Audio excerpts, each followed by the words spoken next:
We are live. Hey, everyone. It's time for Geocache Talk. Whether you're at work, in a car, or wherever you are, we hope you enjoy the show. Please give it a like and subscribe on iTunes, Stitcher, or Google Play so that you can get all the weekly Geocache Talk goodness. Big thanks to the Travel Bugs for the music and my patrons, Doug Jones, Joshua and Caleb Slinkard, Tom Brotherman, Jeff Arbaugh, Deborah Burris, Joshua Johnson, Nick Hubbard, and my new patrons, Andrew Tiepkin and Cecilia Perez. If you'd like to become a patron, head over to patreon.com, patreon.com/geocache talk for more details. Patrons get path tags, coins, and other geocaching swag during the year, as well as invites to special events. And we just had one a couple weeks ago. And those are only for patrons. And the support levels start at as little as $3 a month. Well, tonight we have news from geocaching.com, our mega event update, along with our weekly product tips. Let's jump right into show number 18 for Sunday, October 9th, as I welcome my friends Jesse and Christy Lunsford, a.k.a. Memfis Mafia, to the show. Welcome to Geocache Talk.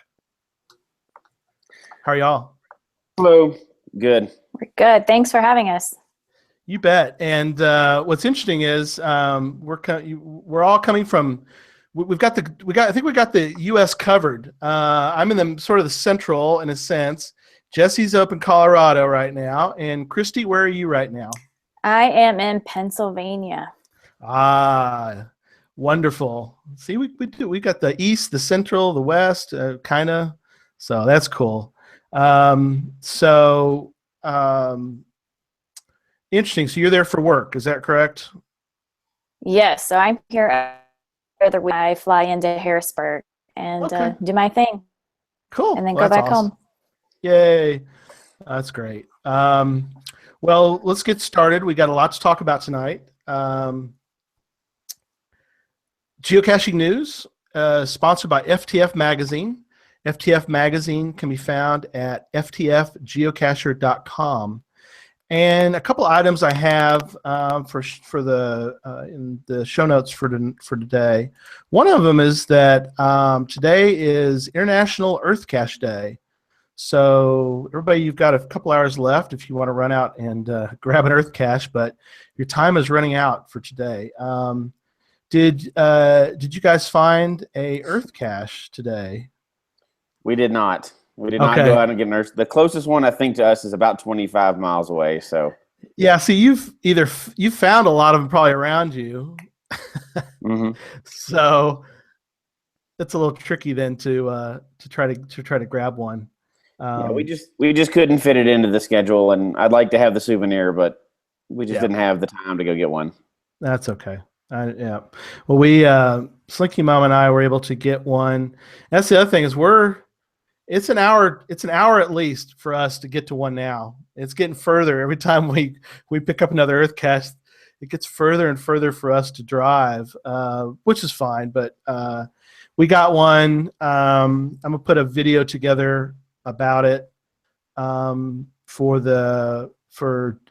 Cache Advances Challenge for the month, and the one that Joshua also posted for us to try to do for this month. But it was fun. We enjoyed it.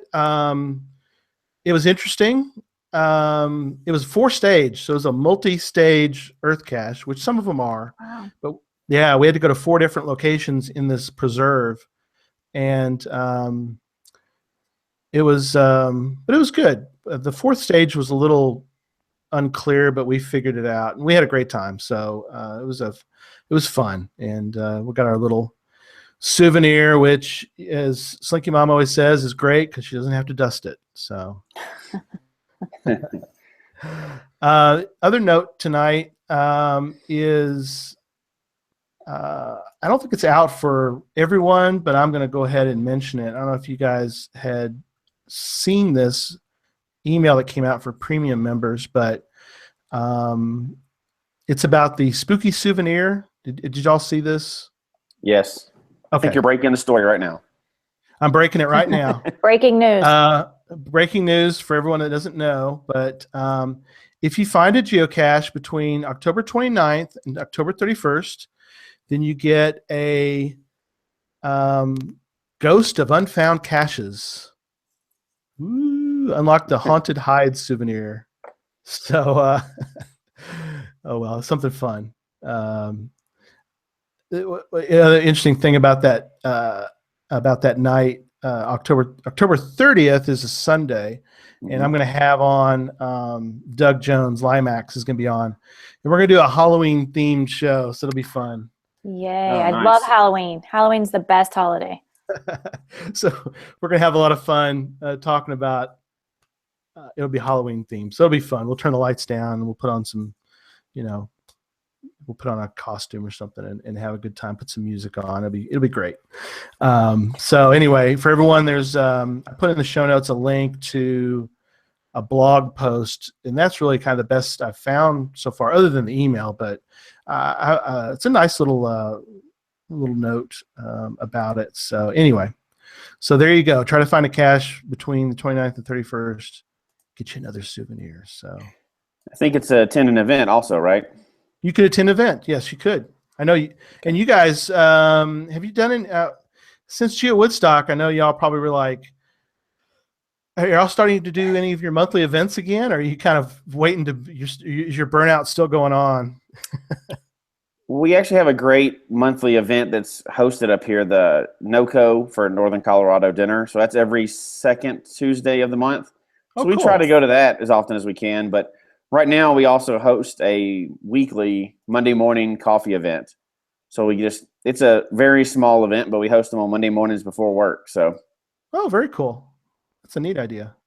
Yeah, it's the opposite of Omega. It's like 5 people. So. Hey, that's okay. I like that idea of. It's fun. I like it that way. Yeah, no, that's fun. So tonight we're going to talk about. I also had another quick note. I'll get to it in a little bit. We're going to talk about a couple of different topics tonight, and we did a little pre-show discussion, and I think it's going to be neat to kind of hear the perspectives of both of you guys, being a team, geocaching together or sometimes apart, but your team is Memfis Mafia. For those that don't know by now, but mention real quick why it's called Memfis Mafia, just so people will understand why we call it that, or you call it that. You want to take that one?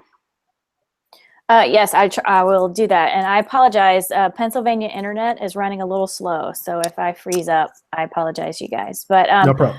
We are originally from Memphis. We moved to Colorado almost 6 years ago. And we were just looking for something fun to do and kind of stumbled into geocaching. So, of course, then comes the task of trying to figure out what's a cool group name. And we wanted to pay homage to where we were from, which was Memphis. I am a huge, huge, huge Elvis fan. I worked at Graceland in college, and I knew that Elvis's entourage was named Memfis Mafia. And we just kind of thought that was fitting because we consider our little family of 4 an entourage in itself. And we kind of just tackle the world. It's us against the world, I guess. And so we just thought that would be a fitting name. So it stuck. Oh, it's a great name. And yes, you guys are an entourage. Well, it was great fun. I've mentioned this before. I'm going to mention it again, but we had such a great time in Colorado with you guys. Minus your youngest daughter, I kind of missed because she seems like she's a bundle of fun. I mean, I've seen her on some videos, and she seems like a lot of fun to be with. Not that Hallie, I love. She's Go ahead. She's crazy. She's our theater kiddo. So everything is very dramatic with her. Okay. Yeah. So she was not in town. She was visiting grandparents during Woodstock. So yeah, that's why you missed her. But you got the pleasure of meeting our crazy teenager. So that was probably enough excitement for you with just her. Trust me. She was wonderful too. We had a great time. We hit off great with you guys. I remember watching Susan and Hallie kind of talking, doing the little girl thing, and then they ran off together to. We were at the Casa Bonita, which was I had been there before, but for some people that had never been to Casa Bonita, that's a place of the trip. I mean, that is an experience all to itself. It's interesting. It is. I'm so glad there was an event there because it was a lot of fun to be there. But yeah, so we did. We had great fun with you guys, and so that's it makes perfect sense why y'all go by Memfis Mafia. So it's a great name that y'all picked. So we're going to start by talking about Fizzy. And what's interesting about Fizzy is that, well, first let's talk why it's even called Fizzy. Pardon me. And what does it even mean? So, Jesse, do you want to kind of talk about what we know about this crazy, why we call it Fizzy, and what is it all about? Yeah, so the Fizzy challenge is filling in the difficulty terrain grid. I think Fizzy is pretty standard. Most people call it that. I tried to look it up, and it looks like the original one started out in California. Yeah. As a tribute to somebody named Fizzy Magic. That was their caching name. Yeah. I don't know who that is. Maybe a real famous person. I just don't know who they are. And then there's not a lot out there about this. I was surprised. Yeah, it was hard to find out information on it. That's the best I could tell. And the oldest one, I guess the original one was in California. So we didn't know any of that when we started it. We just, it's statistics like everything else. And you see a grid and you're like, okay, well, I should probably fill that in. Right. So we were working on that one for a while, I guess. And it's easy to fill in most of it because there's a lot of things just around. Just by caching, you'll fill in most of it. It's those weird, rare ones that you really have to plan for to find. Yeah, I think people don't, or maybe people that are that are avid, they've become avid geocachers, and they start looking at it, and I think they don't realize there's some of these grid things are tough. I mean, the last one you guys did was a 4.5 something, right? It was a 1 difficulty and 4.5 terrain. 4.5 terrain. So one, which seems almost contradictory to most people, that if it's a terrain 4.5, it's got to be more difficult. But in reality, it from what I saw from the video that you guys were in, it's just sitting there. I mean, in a sense, but getting up to it is kind of a 5, where some people would claim it's a 5, but that's what, I guess, maybe that's what, would you agree that kind of makes it tricky because people go, oh, tree climb, that's a 5. Instead, they marked it a 4.5, which helps in a sense, right? It does. But if you really get in and look at the rules of geocaching, which only a few of us nerds really do that, there's no special equipment for it. So it doesn't really rate a 5. You can climb that tree. I didn't. Hallie did, but I know people can climb that tree. There's video proof that I didn't climb it, but that's right. Where that is weird is the 1 difficulty. I guess the reason why that one was rated properly is difficulty is finding the cache. So how hard it is to actually find the cache, whether that's a puzzle that you solve or just physically finding the container.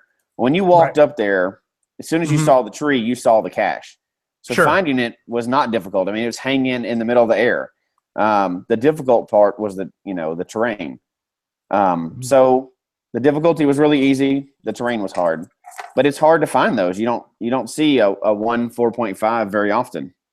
No, and like you said, when you start to think about it, and this is where I'm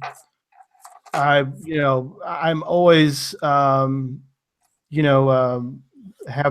reverence and bow to those that ever complete this thing. But some of these things, like you said, are, when you start to think about it a little bit, it's like, I don't think there's a lot of caches. I mean, I there's some of them I haven't even gone to look for yet. I mean, 5.5. I mean, in a sense, that's almost more. I mean, obviously we know it. It's more common than Absolutely. some of these crazy difficulty 5 terrain 1. I guess maybe a puzzle cache.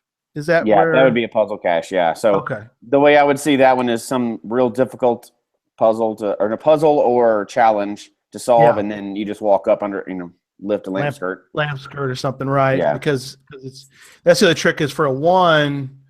It's supposed to be handicap accessible. It is supposed to be. Right. So, but yeah, it's those weird, and I guess obviously you guys did all those, but you get some kind of strange combinations of these difficulties and terrains. So now we had talked about you guys needing, or we'll talk about that in a minute. I gotta separate. I gotta separate in my head. We'll talk about Jasmer here in a second. But anyway, So what are some things that you guys would suggest or comment on about just trying to tackle Fizzy? For me, I would say, and I don't think this is a secret to anybody that listens to the podcast, but really the only way we could ever get it done is Project GC. If we didn't have that, we wouldn't be able to get any of these challenges done. And I know a lot of people use GSAC. We don't use GSAC, but Project GC, one of the ways we were able to finish this and other challenges is you go in there and automatically there's a button just to click and it'll find everything you need to solve things like Fizzy and Jasmer and some of the other challenges like 366 and stuff. So that's the way to do it, is be more organized about it and then start slowly picking them off and have fun with it. Right. And that's the other part we started too. easy. Right. I think we started with 366 was the first real big challenge we kind of started with, and then worked. I felt like that was much easier than the Fizzy, for instance, and kind of worked our way up. So yeah, talk a little bit about 366 and what that really kind of entails or means, Christy. Yeah, so the 366, and Jesse, correct me if I get this wrong, but it's basically finding a cache that is hidden on each day of the year, right? Or am I saying that wrong already? I can't. It's hard for me to explain. It's both. So it's both. There's 2 366 challenges, that, or at least the 2 common ones. One is to find a cache every day of the year, and typically it's not in a row. It's just to fill in that calendar. So it took us a few years to do it. But it's just finding one on each day of the calendar year. The other one is to find one that was hidden on each day of the calendar year. Hidden. So that doesn't matter when you find it. It's just that it was hidden on that certain day. So each one was hidden on Christmas. That's one of the little slots in there. You got to find that one too. So and you can find that any day. It just is that cache will fill in that spot. Go ahead. And we got really, really, really lucky that we just happened to, the first year we started caching happened to be a leap year.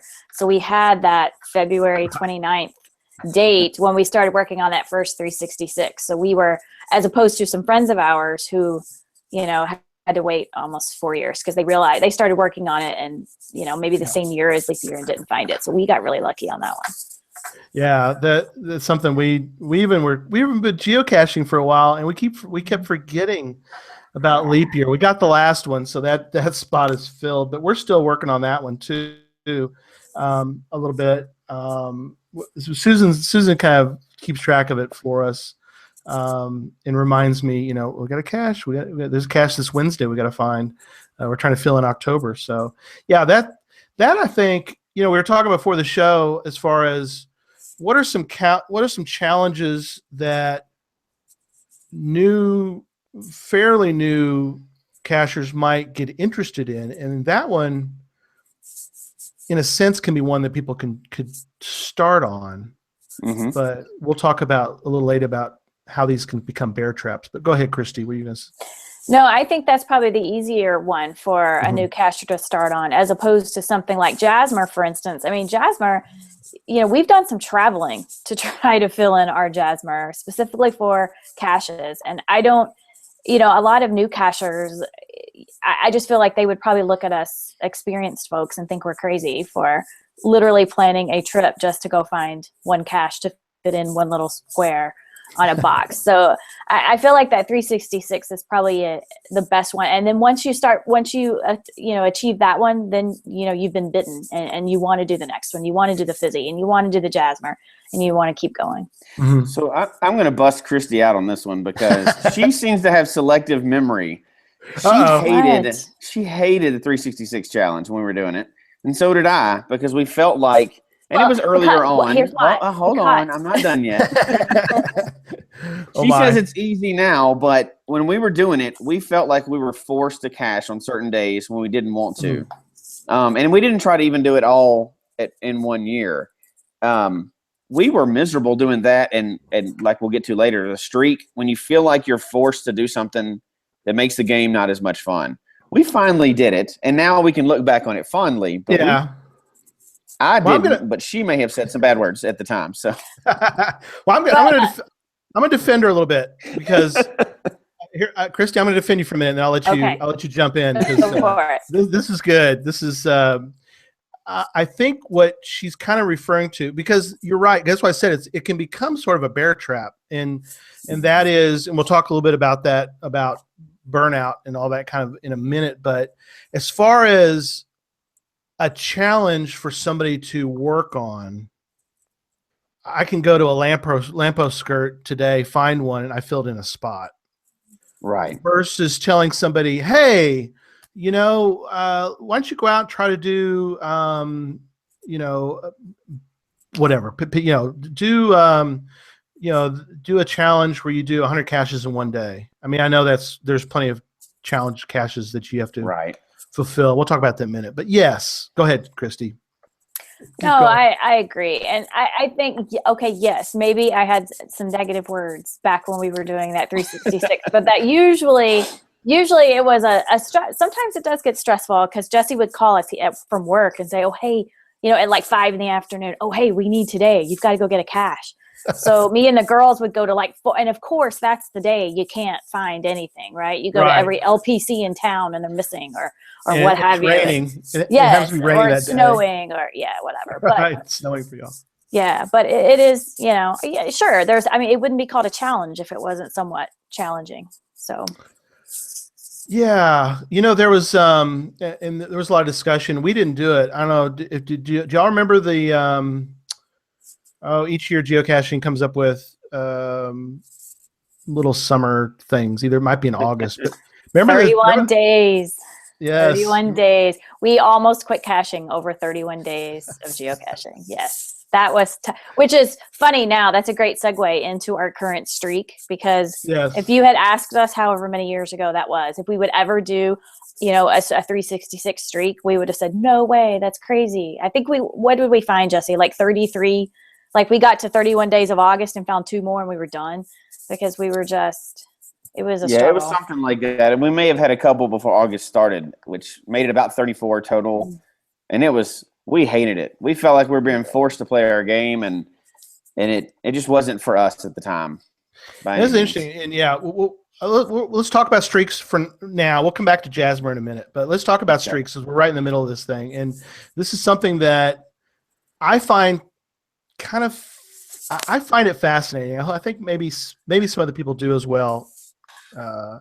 But Susan and I have done a streak, and some people are going to be like, "Oh, this guy's he's not a real geocacher." I mean, he, we found our 1,000th recently. He's like, "Oh, just 1,000? Oh, what big deal!" Congratulations! Thank you very much. We enjoyed it. We did a virtual for our 1,000th, which was fun. Anyway, we haven't really done a streak, and we're still working on. We've been geocaching 10 years. We have had very lean years in the past where we had a lot going on. And as I've always said before, life kind of got in the way for us a couple times, taking care of her dad and so forth. We at least kept our year streak alive. But anyway, geocaching streaks, I find them fascinating, but I'm not sure. Well, one is, we're pretty cashed out in our area, so we'd have to drive to east, at least to Rockwall. That's 30 minutes every day, and then we'd have to drive it or to Dallas. I mean, Dallas is full of caches, so we could go to Dallas every day and find a geocache. But for you guys, yeah, you're up to. So your what is your current streak right now? 284. 284 was in the show notes. Okay, then that should be today. Then that was okay. She put that in there in anticipation of today. So okay, so that's where we're at today. Is 284. 284. Now, who found a cache today? Today was me. Okay. And like we were mentioning before, is that you both work, you take care of your kids, you got other responsibilities. So how do you guys keep your streak alive first? How do you do that? You want to hit it? Well, a disclaimer to that is that when Jesse, and I will blame it on him, when Jesse started the streak, he was off work right, due to some surgeries he had. So I think he was bored. And that's why he thought, oh, hey, let's go start a streak. Now that he's back at work, it is definitely more challenging. And you're right, we have cashed out our town. So we're having to go to other neighboring cities to find caches. One of the things that really helps us keep it alive is the fact that I am traveling to Pennsylvania every other week, because it opens up a whole new area of caches for us. Mm-hmm. So I can kind of help out when I'm here, making some finds that, just to kind of take the stress, and sometimes it is stress. You get to like 8 o'clock at night and you're like, oh, there was a time, gosh, this was back in the winter, where it got to about 8:30 at night and Jesse looks at me, we're in bed, we're going to bed. And he says, we didn't find a cache today. And streak's over. That's it. Yeah, right. Well, that's what he said. And I'm like, no, the streak is not over. So Hallie and I jumped in the car in the middle of the snow. It's snowing, and we went and found a cache, because I'm like, I'm not going to let it end because we forgot. So, but it does get hard. Absolutely. Now we're kind of so far in now. We have to finish. We have to finish our year out now at this point. So you're wanting to do 365. Yeah, it'll end up actually being 368. Okay. At the end of the year. So the kind of idea that we just settled on was we hosted a New Year's Eve event at the end of last year. So that being day one, it's a leap year, so 366 days. And then we'll go in January 1 will be our last one of the streak. Kind of so it's, 2015, 16, 17. Technically into 3 years, but it's only 368 days. But that's kind of what we decided on, and never, ever, ever streak again. So now I'm going to ask you, what's going to happen. I'm going to ask you guys when it gets to around the holidays, I'm going to go, come on now. You sure you want to quit this? You want to keep going? That's what I said. It's going to be hard to stop. I feel like it's going to be hard to quit at that point, but I think what's going to happen is we'll forget someday, and then it's just going to be over. Sure. And then now, you mentioned, and this is something interesting. I want to come back. I'm all over the map tonight, but I want to come back to this in a minute. But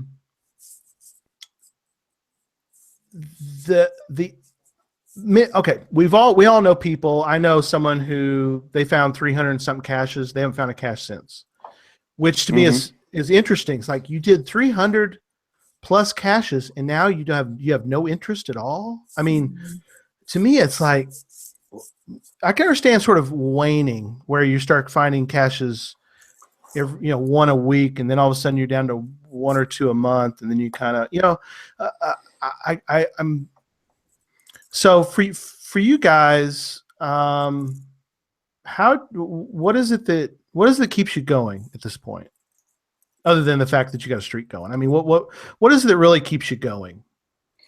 I think it's been different things over time. So we just had 5 years. When y'all were here in Denver, that was our 5 year. So we go through the same stages that everybody else did, and even back before the streak, there's other challenges out there. There was anyway to find different types of caches. So we kind of started with traditional, like everybody did, or most people do, and then we started branching out into finding the different types. So you go through that phase, and then after that, you want to start hiding caches. So we started the same way as everybody else did, and I think the neat thing about geocaching for us is that there's so many different things you can get into. So when you start hiding caches, of course, everybody has their first cache, or traditional usually, and we did the same thing right behind our house. We hid it in the field behind our house just so we could watch it when people went to get it. And that's a good idea. Didn't really research or get permission or do anything else. We just drilled into a stick and stuck a little container out there and put it out in the. That was the beginning. But then and then we went out, and I guess what kept us interested for a while is hiding more caches and finding how people liked them. So we branched out into puzzles, and then where I goes, of course. Sure. People have probably heard me talk about those once or twice. And then pretty much anything that you could do, we tried to hide earth caches. When the new ones come out, like Bob caches and things like that, we try to jump on there and really play because it's something brand new. So it's a whole new aspect added to the game. I think is one way we keep reinventing everything for us. It is. I think another reason we've really stuck with it are goals. Now, it doesn't necessarily, well, I guess it usually is a challenge, some sort of challenge we work for, but everyone in the Memfis Mafia clan, we're very goal oriented. So if we have a goal to work towards, we thrive, and we love that. So that's been something that's just been fun for all of us with Jasmer, and the challenges is having a goal to work for. So as opposed to just going out and finding a cache, just because, we would look for specific caches that would fill in those grids, or and then it became, I don't know, it just elevated the game for us and took it to another level because we wanted to, achieve that goal, which has kept it very interesting for us, I think. Well, it's finding those specific caches, like she's saying, that actually one of the challenges that we just finally finished that took us a while to finish was actually put out by our teenage daughter. She has her own account. And it was the 5x5x5 challenge. Well, that's to find. Go ahead. Talk a little about that. Talk a little about that, because that's interesting. I'm not familiar with that. So what is that one? So it's in a few different places. They didn't have one around here, but she put it out, and it was before the challenges went away before. So it's an old type of challenge, not one of the new ones. Right. But it was to find 5 different 5x5 caches of 5 different types. Oh, so okay. Like so a traditional, multi, yeah. Oh, okay. Wow. Okay. And even though this is Colorado and we have rivers and mountains and everything else, we don't have all those types here. So it took some planning and some traveling and everything else to do it.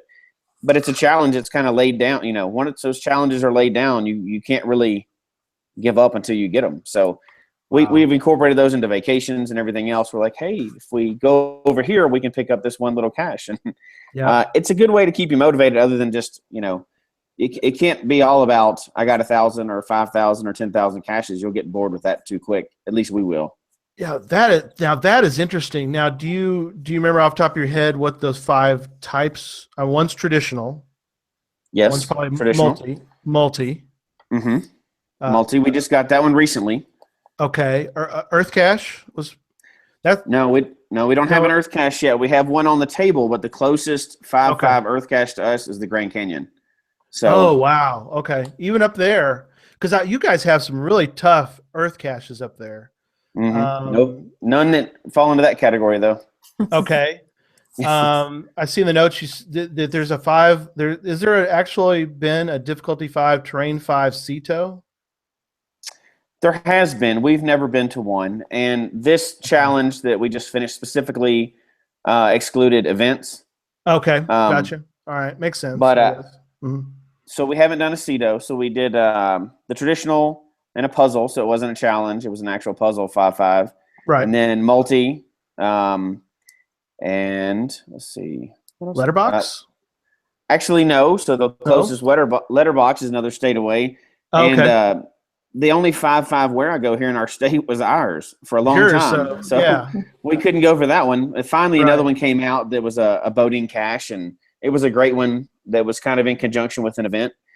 And then so the next closest one we could find was a 5x5 virtual, which are very rare, obviously. Oh yeah, I mean, to be a virtual, there's only so many virtuals left, and to be a 5x5, that is cool. So interesting. So Christy, what was your what was your take on this 5x5x5? Did you like it, or did you mixed that reaction? that was more Jesse's thing. I just kind of went along for the ride.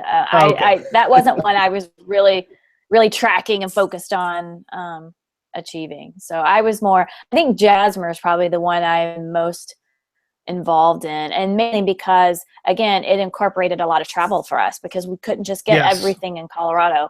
And I absolutely love travel. So that one has been the most interesting and most exciting for me, I think. Yeah. We're going to do Jasmer in a minute, because I'm very excited to talk to you, because that's probably, as we talked about before the show started, Jesse was asking me, like, what are you guys doing challenge wise? And I think Jasmer really is jazzing us right now. Jasmer's kind of got our attention, Susan and I, and so we're kind of working on that. Because like you said, Christy, for us, we love to travel and geocache. And, it's something that I think that it kind of gets back to why do we still geocache? And because people ask us all the time, what is, we all get the question, what is geocaching? Why do you, once in a while we'll get the why do you geocache? Mostly it's what is it? But, and I kind of ask myself sometimes, why do we still do this? So maybe it's more, I'm just thinking about it, versus people asking me. But, it's something that Susan and I really love to do together. And I know you guys love to do it as a family together. I mean, it's hard to explain to somebody that you can incorporate, and for us, and I know you guys have done this too, but there's times when we just take a trip because we're going to geocache. Now, there's times when we have, like you guys went, for Hal, you went and did, you went to Oklahoma and did, a college trip. And of course you guys geocached along the way. But the idea that I guess people don't really understand is the adventure and the fun and the fellowship that you get together with your, as a family and go do geocaches. So, that's something that I think. And then I guess you guys, in a sense, incorporated challenges into the mix. Is that kind of a way to explain how you guys have sort of meshed everything together? We did. I want to break in a special guest here. Okay. Somebody who just walked in. My mom. Hey. Here's Miley. Miley, it's Gary, Come on, Hallie. No, look, this is a special. They knew what I was doing here, so they made. Oh, I'm trying not to drop it here. Oh. It's my birthday tomorrow, so they showed up with a birthday cake. Yay. Hallie, but they're all cashers as well, so that counts. My mom cashes too, and awesome. Hallie, put your face in here. Come on, don't be shy. So you got to come put your face in. Come here. Come on. No, come on. Come on over. Hallie, so we're getting the rest of the. Hallie, come on. You look fabulous. It's so good to see you again. Oh yeah.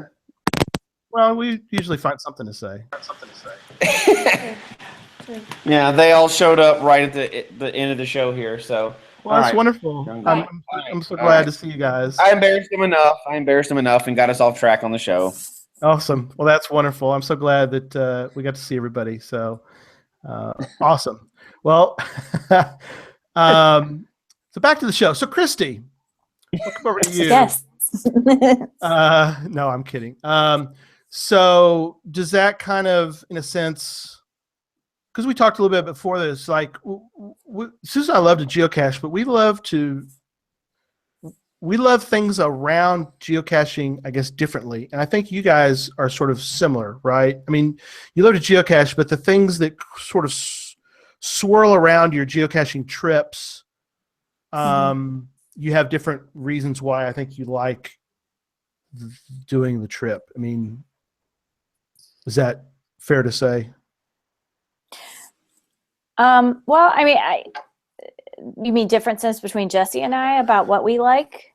Yeah, I mean, like for Susan and I, I'm kind of looking maybe more at the numbers. Susan's looking at birds and flowers and butterflies. So that's kind of her. Got it. Yeah, I like to find neat and cool places. So I don't care. If it's an LPC, but it takes me to an amazing restaurant, I am A-okay and I'm loving it.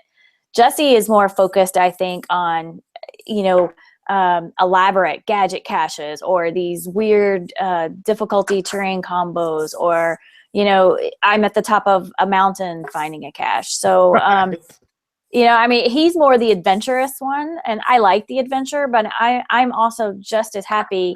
We used to do well, and we were doing a lot of this before Woodstock, and then we just kind of got busy this summer. But we would do a geo date every Sunday, where we would go to a gas station and get really bad for you breakfast, and then just go get caches, maybe 100 caches in a day, but always make it in a town we haven't been to before.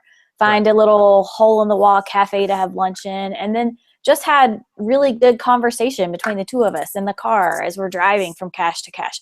That I love that. So it doesn't always have to be this amazing crazy creative container. Sometimes it's just the company you're with and the place you go, and the people you meet along the way that excites me about it. Awesome. Yep. Is that Jesse kind of? I mean, that's I can't disagree with that. Yeah, it's hard to disagree. My mom just came in, and my daughters, and they all have their own account that we typically cache as a family, but like even our 9-year-old has kind of grown up in the caching world now because we've been caching for 5 years. She's 9, so she's never not known us to go geocaching. For her last birthday, she hosted her own event and made her own prizes, talked to the whole group, did it all because that's the people she knows. So it's definitely about the people that you're with, because 99% of our friends are geocachers, because that's when we moved here. That's how we met everybody. But it's still about hanging off a mountain too. So I can't say it's all about that. You got to challenge yourself sometimes. So, which is interesting. And we are going to talk about Jasmer here in a minute, because I do want to say that. But let's finish it out with a couple of things. One is you got some of the notes about a Florida trip. Now, did y'all do that? Or are you planning to do this? Or are you wanting to do this? That's Jesse's birthday present. So that's what he wanted for his 41st birthday, is a trip to Florida to find this canoeing cache in the Everglades or something. He can tell you about it. I think he's crazy, but you're going to go swim with the gators. Awesome, Jesse. What a great idea. Absolutely. Well, that's my kind of idea of a fun trip. We're going to go down there. Me and a caching buddy are going to go down there to Florida. The real target is there's one of those rare caches, a 5.5 virtual down there, that you have to go out and find and gather some information on it. But there are no roads even to get to where to launch your boat. So you really have to get, kind of the Florida swamps area and find it. And it kind of built from there. So that one cache is the main goal. But then we're doing 2 more days of kayaking caches, around the gators. Sweet. Now, we'll tag a gator or something, make him trackable. It'll be fun. Absolutely. Wow. Well, okay. Yeah. Now, is that the one in here that I can mention? It's the GC4N7T4. Is that correct? Let me see. The one in the show notes. Oh, T5 Travel Challenge. Okay. No, so that's a different one. We just found that I haven't. Okay. Yeah, that's in Luxembourg, but we just put that in the cache in the show notes because it's just interesting how challenges can make you rise to a different level. Oh, that one, which we may never get to. It's in Luxembourg. We don't have any trips planned there, but the idea of that challenge, and it shows how it's different in different areas. You know how the Europeans are about caching; they're crazy about it over there. That challenge is actually to find fill in your Fizzy, then find 25 5.5s. Oh, that's then right. find a certain number of 5.5s in 5 countries, then find them on 2 continents, and people have done that. So yes, if you look on that cache page, people have done it and signed it and qualified, and they do some crazy stuff. Yeah, at least 16 people, I think, is last time I looked at that cache, but I'll pull it up real fast, just take a look. But yeah, that to me is fascinating. It currently sits at 19 people have done that, and they put in their notes. I mean, they put in.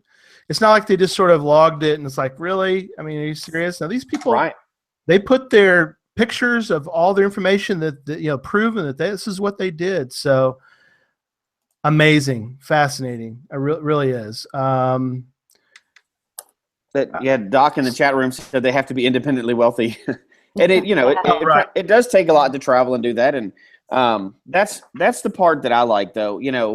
We like to travel, and geocaching is a good extension of traveling. And we don't have any trips planned to Luxembourg anytime soon. We just can't pick up and do that kind of thing. But there's ones here, and as we travel around, we just kind of try to identify those things ahead of time or make little weekend trips to some place. And for me, if I can plan 6 months, if I only found one cache a month, but it was something really exciting, I would be just as happy. Okay. So it's what all that one cache entails. It could be canoeing and, or scuba diving or whatever else that happens to be your passion, or hiking like I like to do. It's just fun to be able to plan for it, look forward to it for a long time, and then finally get to go do it. So now, do you think that now that challenges are back out, or you can challenge the moratorium on creating challenges, are you guys going to create? Are you thinking about creating a challenge cache? We did. So we did? Okay. Cool. We're kind of early adopters when it comes to stuff. When a new type comes out, we have to jump on it and try it out. And it doesn't always work out right. Sometimes we fail, but with the challenges, we were kind of waiting on those to come out, and we had one kind of ready for when it came out, and we got one out the first day that they opened back up, and it was a travel related challenge. So nothing super difficult for people that travel, but attend an event in 10 different states or countries. And if you travel around, so it doesn't have to be hard or anything. It's just a regular event. But so we're a big fan of the challenges on both putting them out and trying to achieve them. So yeah, well, interesting. I think that we over time, I have to kind of keep a pulse on what Susan wants to do, because I definitely want her to maintain her interest in it.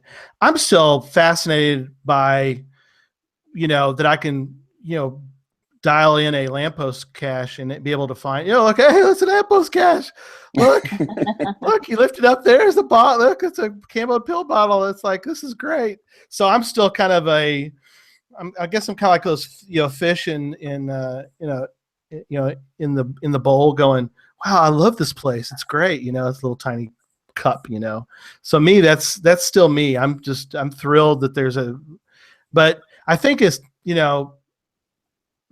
I still find them interesting. I really haven't gotten maybe into doing a lot of it. One of them, though, that I do kind of find that I've kind of have found interest in, we'll talk about that now, is Jasmer. Jasmer is caches placed per hide month. And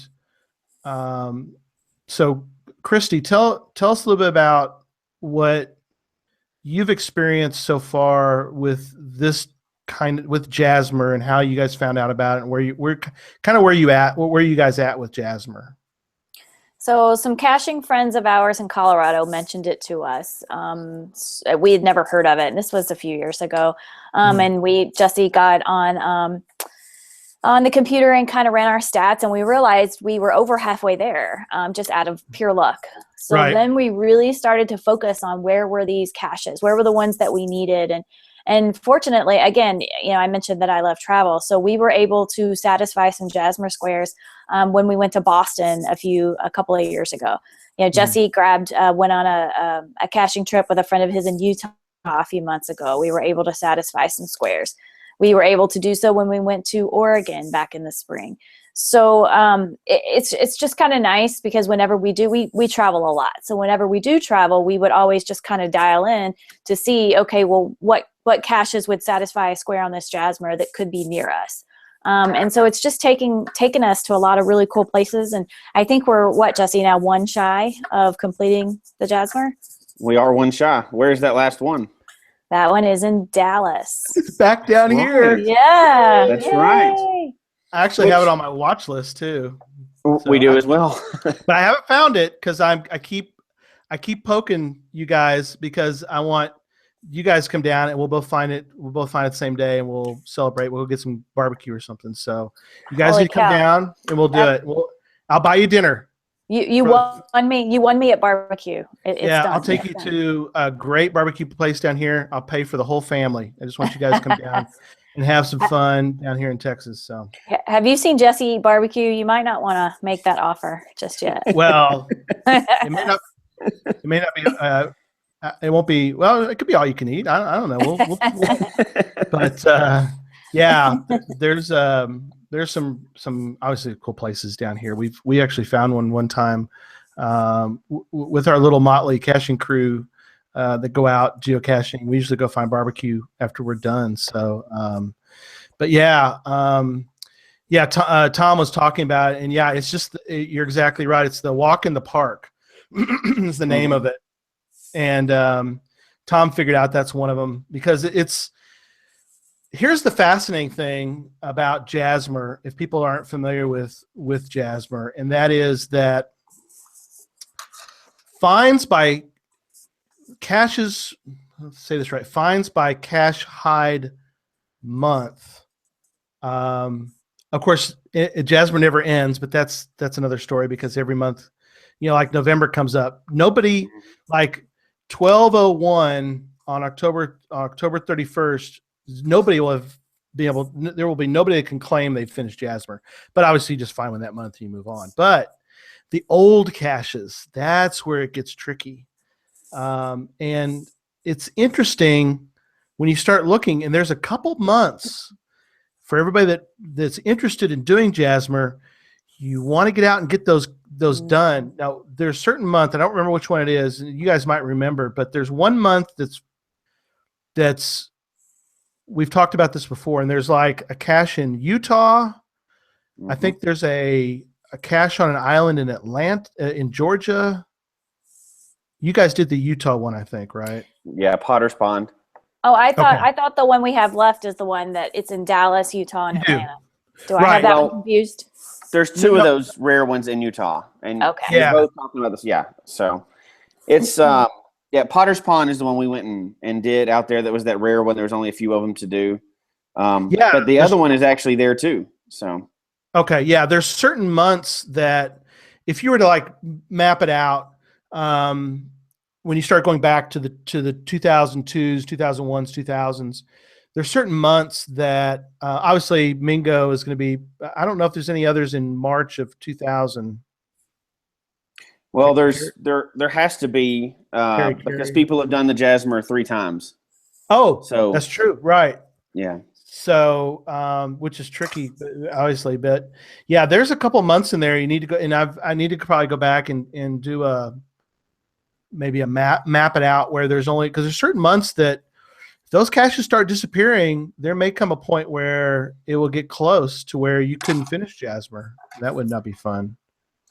Yeah, but that kind of it points to something that we didn't think about at first. When you find a big challenge like that and you're working towards it for a long time, like we're doing with this one and we did with Fizzy, kind of make that last one a little more special. So kind of plan it up, pay attention to the fact that you've got it. Like the Fizzy was our Oklahoma trip, and the video that what was that video for? I don't remember. Oh, what is it? Well, I don't know. Congratulations, Jesse. And Christy, yeah. Well, yeah, technically, we've got some people who are debating whether you guys this would be then your second show, but I don't know. It kind of you weren't really on that show. You filled in, thankfully, you filled in for Chris. Chris Umfenauer had problems, didn't get on in time. And so, Shermanator 18's in the chat room, claiming to rub it in. But yes, you did win the repeat guest challenge, and we're gonna we'll have you on, Christy, on as well in the future. So that'll be fun. And I told everybody else that did the repeat guest they'll eventually be on the show too. But it was just great fun. But yeah, the interesting thing about Jasmer is, like you said, Christy, is that you're gonna have to do some travel because there are some caches. Well, there's some spots of Jasmer that are certainly not in whatever state you live in. I mean, they really are. Right. You're not gonna be able. I don't think there's anywhere in the. Clearly, you can still do it within the country of the U.S., but that one I think is interesting for people. See how to put this. I think there's enough different types of challenges out there to really excite people in all kinds of areas of geocaching. I think that's the wonderful thing about geocaching is if you want to do if you're jazzed by just doing difficulty 5s, you could probably do difficulty 5s for the rest of your life and just enjoy difficulty 5s. I and then there's the fringe people like me who are like, oh, interesting, difficulty 5. I like when you guys do, and we talked about this a little bit before, is that you'll go up the side of a mountain to get one geocache, but I find that interesting. I don't know if I can actually do some of that terrain 5. I guess I'm more interested in terrain 5s because I'm not really a puzzle guy. I need to get like Tom Brotherman, Electric Water Boy, to kind of help me figure out some of these D5s. But I mean, I just don't know. I have interest, but I think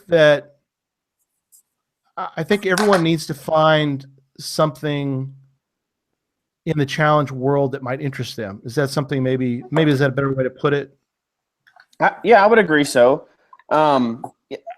We all have different ideas of what we find to be fun, and some people, and Christy's one of them, she loves when we go out and we get a whole bunch in one day, jumping in and out of the car, grabbing a bunch, we're just chatting as we go. I get bored of that pretty quickly, but not of the company and conversation. So that part of it's fun. But yeah, I was going to say, be careful how you answer that.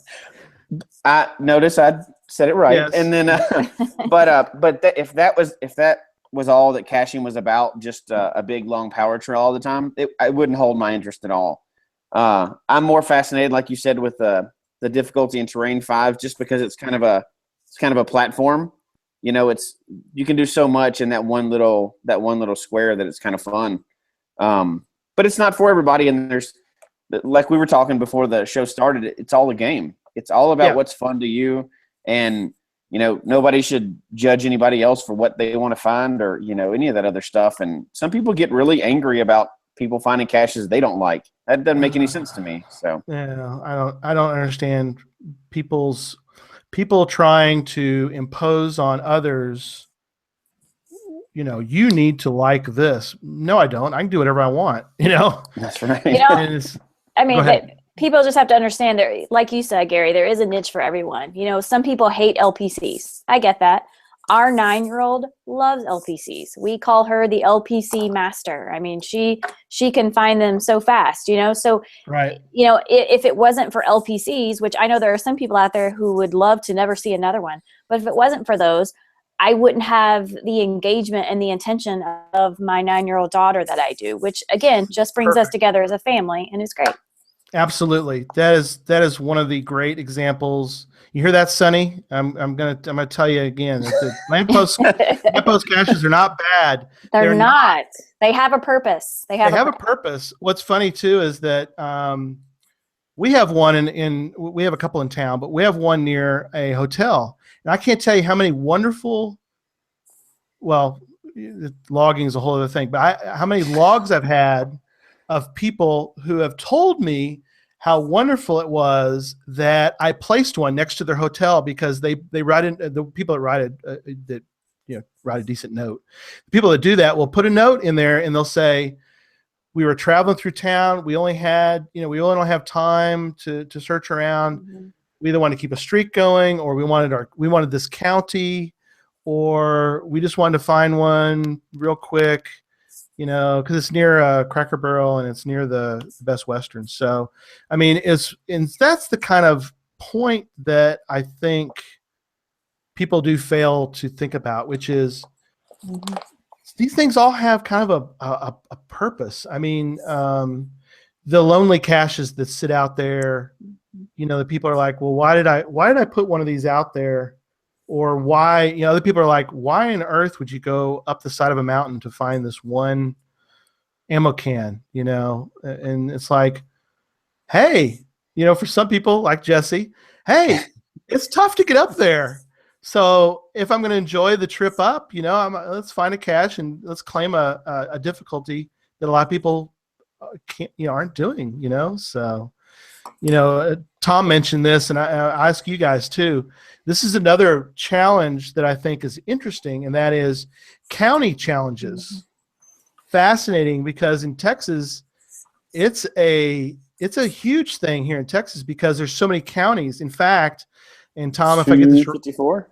254, I think. Tom, correct me if I'm wrong. But now here's the interesting thing with the Texas Geocaching Association is if you complete that and you can show them, proof that you did all the counties in Texas, you get to sign a special ammo can, and you can ask them to come to, like, if I'm in Greenville, which is not near where a lot of people, like Tom lives down near Dallas. Yeah, 254.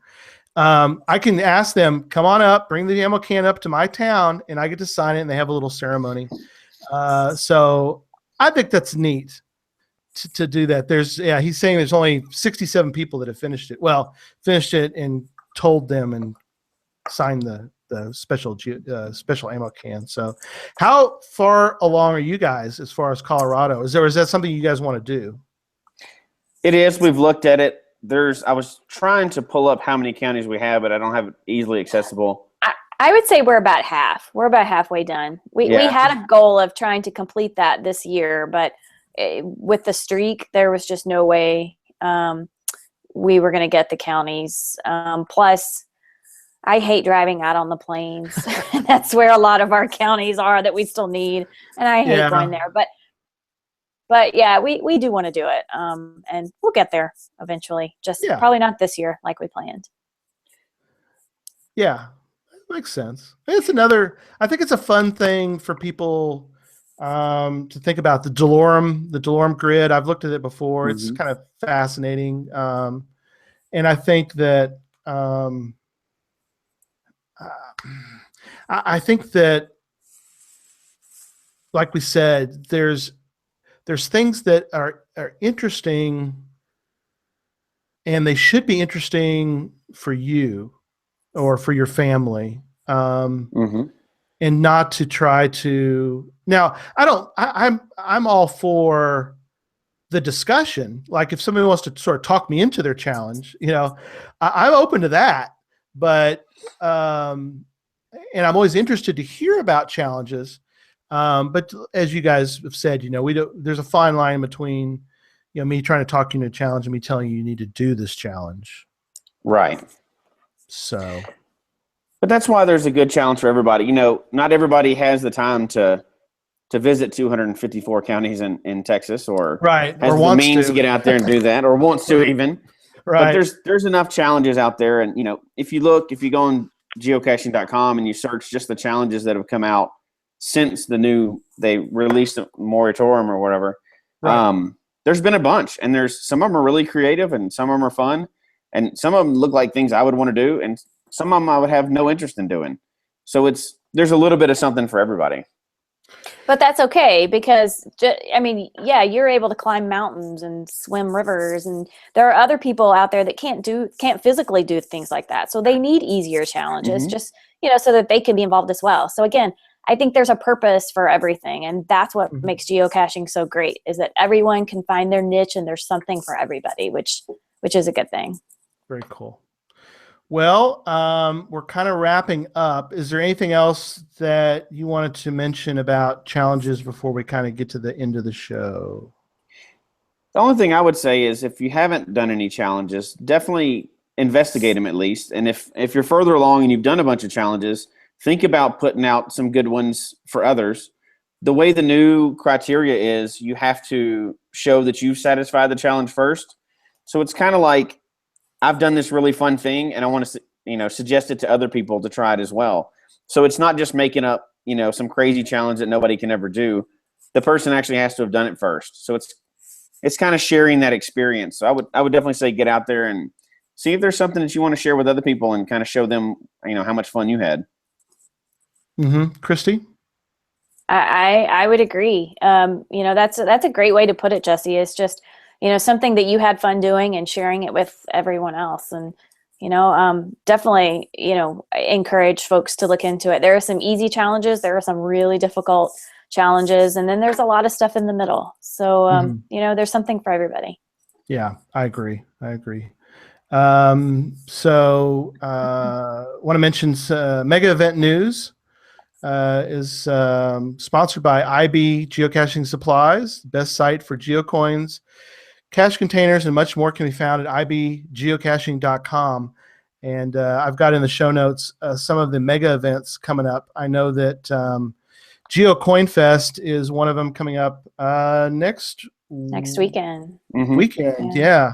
And so that's interesting. I know Tamisha Sewell, Geocache Her, is going to be there, so I'll try to get some information from her about how it goes. Going Caching is coming up in Georgia. Halloween Hoopla coming up in Maplewood, Minnesota. I know that Joshua is going to go to that, so we'll get a report back from him.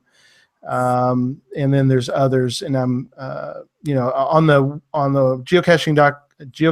geocachetalk.com website, I did update the list of megas that are coming up in between now and May, and I'll try to keep that updated as time goes on, because I think it's interesting to look at that. Try to encourage everyone to at least go to at least one mega over as time goes on, because they are a lot of fun, and each one is sort of unique, and so love them.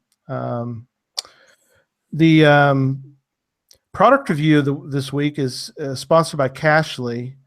Cachly is the foremost geocaching app and can be found at cachly.com.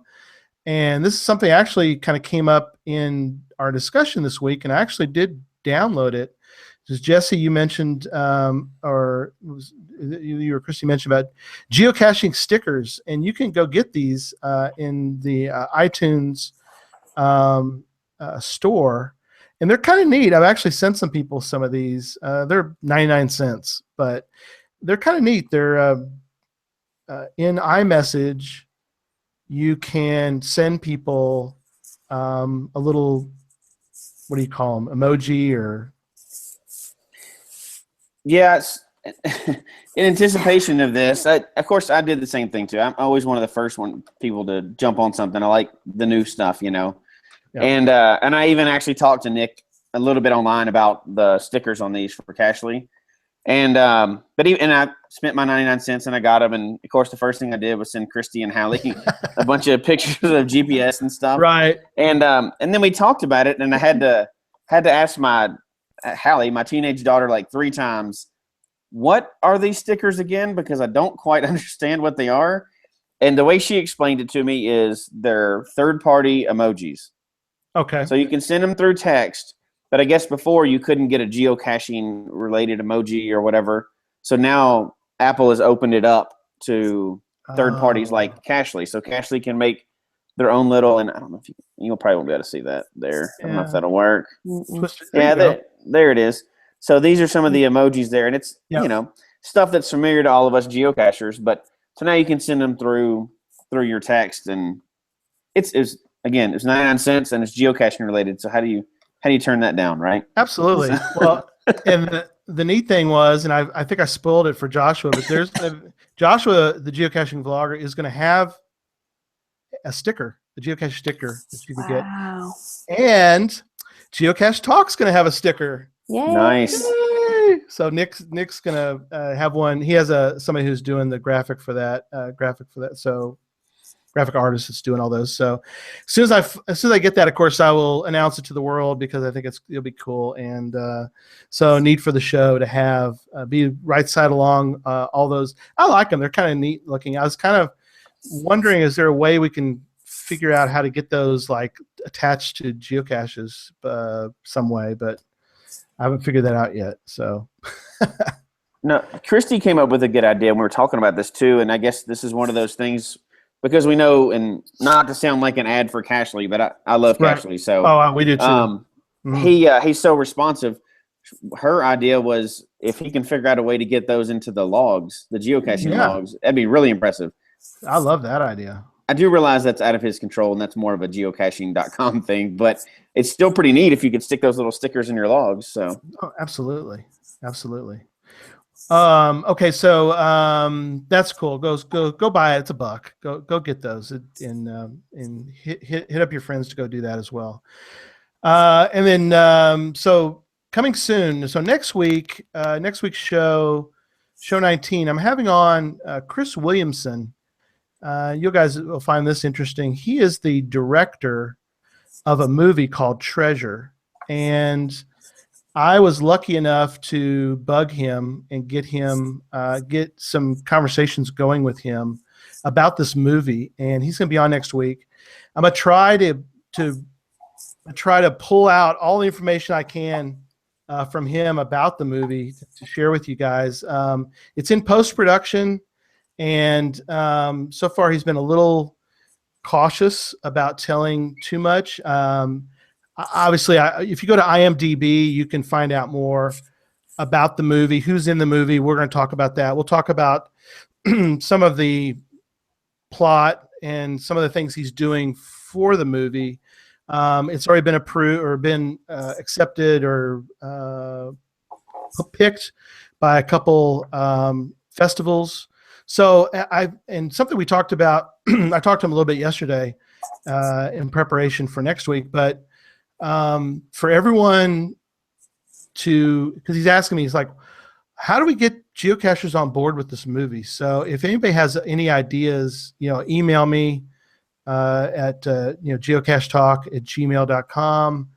I've told him I'm going to try to get him in touch with everybody I can, but we really, we want to see, because he told me, he said, if this movie does well, he's more than willing to do more movies. And if you go look on IMDb, some of the stars of this movie, I mean, they're not A-list kind of stars, but these people are, Ansley Gordon and Matt Mercurio are, at least, fairly well known. Ansley's on, there's a USA Network show she's on. She's moved to LA to continue her career. Matt Mercurio has been on Ballers. He's been on several different shows. So we're talking about, people that are in the business, and this movie really revolves around. It doesn't sort of have geocaching tagged into it like some of the other movies that have come out. This one really does have geocaching as sort of the focus. So anyway, he's going to be on next week. Week after that, I'm having on the Land Sharks, and I titled the show Land Sharks in the Water. It's cruising and caching. We're going to talk about that. And then in 3 weeks, we talked about, Limax is going to be on the show on October 30th. We're going to have our Halloween-themed special. So that'll be a lot of fun. So, well, Jesse and Christy, thank you so much for being on tonight. It was really, I really had a lot of fun talking about these topics. Go ahead. Yeah, thanks for having us. I'm sorry, I was typing to Terminator in the chat room. But fine. Yeah, thanks for having us on. Absolutely. You bet. I really. Yeah, I was going to say the same thing. Thanks for having us on. This is a fun experience to be on the podcast or to be watching the podcast and being part of the chat room. And each time when we come do this is really the only shows we ever watch live other than sports. And each time we do this, it's all the names that are in the chat room is all people we've met or talked to, and it's just like a big extended group of friends. So and we're all talking about our favorite game. So it's a lot of fun. We really appreciate you having us on. Yeah, it's neat to have the chat room sort of works again, which I think is great, because before it was a lot of people were kind of hesitant about what was going to happen with the changeover to YouTube, but so far it's been great because, again, the chat room is fun. I try to read it as much as I can and look for questions, but it's fun to have everybody together. Like you said, it's like an extended family. We all get together. So again, it was great. Appreciate you guys and everything that we've been doing together in Denver and then with the show. So again, I thank you guys. So thank you very much. So for everyone else, don't forget to follow the show on Twitter at Geocache Talk and Facebook at facebook.com/Geocache Talk. Show can be found on iTunes, Stitcher, Google Play, as well as the Geocache Talk website. Don't forget to click I think it's down here, the subscribe button. I think it's down here, but wherever it is on the screen, please click that. It really, I need to get to 100. I need people's help with that because the more, if you get to, I'm at 75. If I get to 100 subscribers, then I can do some extra stuff with my my channel, my YouTube channel. So help me out. Get some people to subscribe, and that would be of wonderful help to me. So until next week, don't just talk about geocaching. Do what Jesse and Christy do, and go out geocaching. So good night, everyone.